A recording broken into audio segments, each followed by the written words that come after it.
Hi guys, so we've got 4 workouts over the course of 7 days. Over the course of those 4 workouts you've got 8 exercises, various different ones on each day.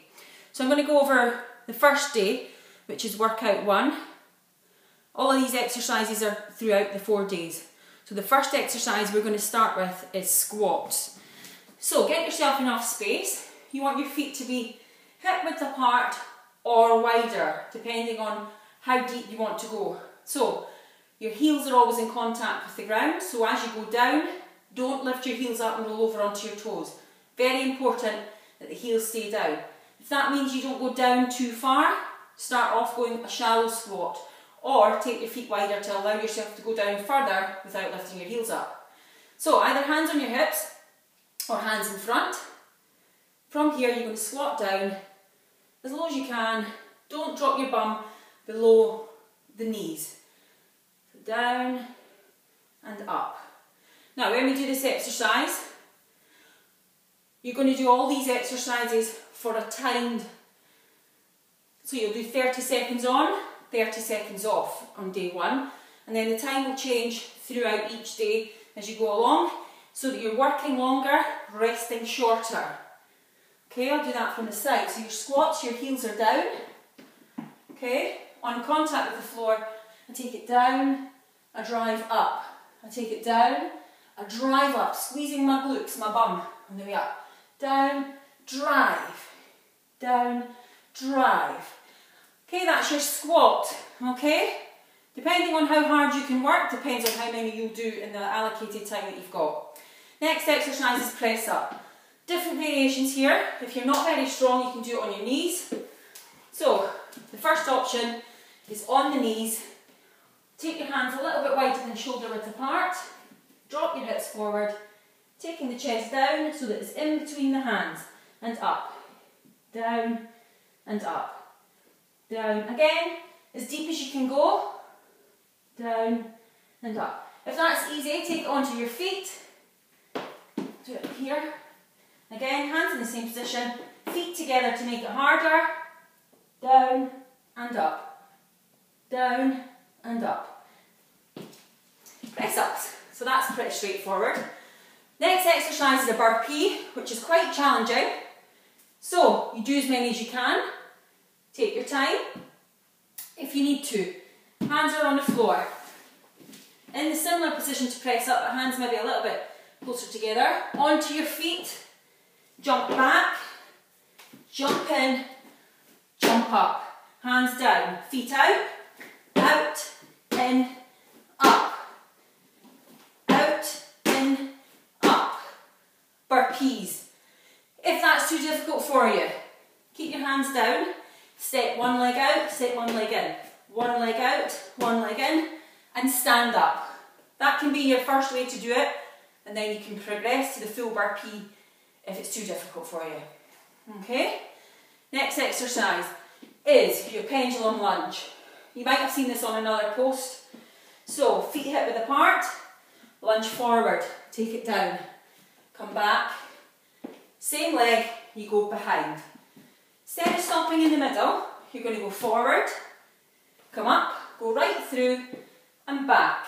When I take my leg forward, I have a right angle at the front and a right angle at the back. Bring it up, I have a right angle at the back and a right angle at the front. You're going to do one leg at a time. Then, when you rest, you do your other leg after your rest. Okay? Further on workout 3, you have the option to make that exercise harder. That is, lunge forward, jump, lunge down, jump, lunge forward, jump. So it's the same exercise, but you're adding in a hop. That will intensify the exercise. That's optional in workout 3. You don't have to do that. Okay? Torso crunch. Moving on to the abdominals.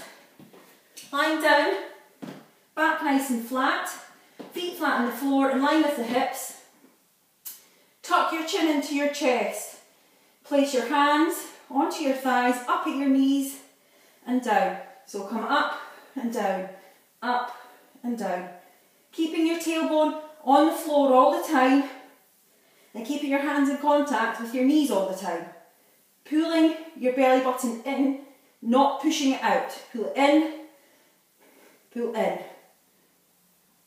If that's easy, hold it up at the top and pulse for the allocated time. Or do a combination of both. Okay? If your neck starts to get sore when you're doing that exercise, put one hand behind your head and support your head. Okay? Make sure you roll your chin in towards your chest. Okay. Vertical jumps. So, again, with a vertical jump, it's a squat where you're lifting off the floor. So, feet hip width apart or wider. Take it down to your squat, and as you come up, a gentle jump off the floor. Gentle jump. So you're lifting your whole body weight off the floor, up and down, nice and light on the landing. Start with a small jump, so you're just coming off the floor and no more. As it gets easier, drive, drive, and really come off the floor as much as you can. Okay, again, if it's too difficult, stop, have a wee break, or go down to a basic squat without jumping off the floor. Okay, this next exercise isn't until workout 2. It's called an iso hold, and again it's for your core. So, sitting on the floor, legs bent, my heels are down, and they're in line with my hips, my knees are bent. I walk forward onto the fleshy part of my bum. Okay, off my seat bones. I lean back and I pull my belly button in. Okay, I contract my abdominal muscles and I pull in and I lean back until I feel tension in my abdominals. I take my hands off, I lengthen out through my crown and I pull my belly button in as hard as I can for the duration of the time. And I pull in and I pull in and I pull in. If your back starts to feel sore, sit up, hug your knees. Your abdominals are tired and that's a sign to say stop. If you feel like you're pushing your tummy out the way, again stop, reposition yourself, pull the core in tight. Imagine someone standing behind you with a piece of string on your belly button, pulling through. If you need a little bit extra support, you can gently hold on to your thighs, but make sure you're gently doing it and you're not cheating. Alright? Not that I would suggest that you would be cheating. Okay, the other option, if you don't want to do that one, is a renegade row. This is quite an advanced exercise, so if you're not used to exercising or not an advanced exerciser, don't even try and attempt to do this. Stick with the iso hold, okay? Your renegade row. Start with your hands directly underneath your shoulders, on your feet hip width apart. From here, your hips are down. If you start to lift your hips, you're not engaging your core. From here, I'm going to lift, touch my elbow. Lift, touch my elbow. Lift, touch my elbow. Lift, touch my elbow. What I'm not doing is lifting my hips each time I do that. So, from there, as you can see from the front, I touch my elbow. It's all controlled. My belly button's pulled in tight. I'm not moving from side to side. Okay? I'm not lifting my hips and twisting. That's your renegade row. That's the level I want you to stick to. I don't want you to do an advanced renegade row. Okay? That's all the exercises you're going to do throughout the course of these 4 days. There'll be different variations of them, different times for each one, different rest periods. If it's too difficult, give yourself a longer rest. Good luck.